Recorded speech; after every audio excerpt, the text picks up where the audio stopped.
So I'm going to just talk about what happened to my Jeep and what I had to do in order to drive an hour and a half back to my house from where I was doing some off-roading.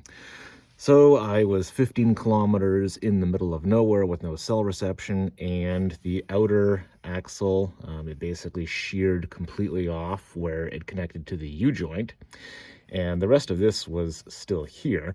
So this was like binding up and everything as soon as I started driving.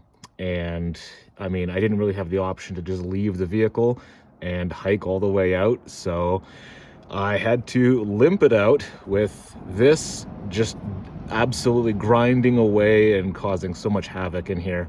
And basically, I limped it back on the road, and I was able to do about 20 kilometers an hour to the nearest gas station.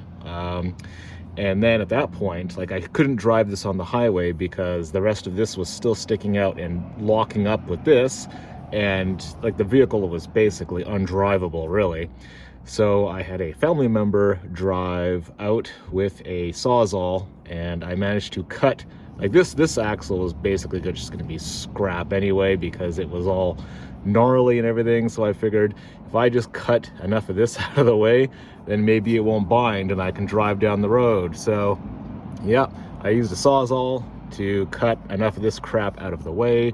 And then I had to use bungee cords to keep this in place from sliding out, and then binding up with this again as I was driving down the road.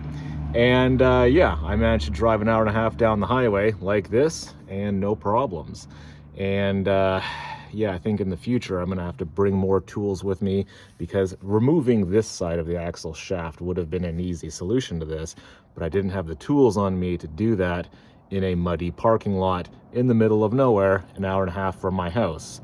So yeah, anyway, that's what happens when you own a Jeep, I guess. Yeah, you spend a lot of money fixing it.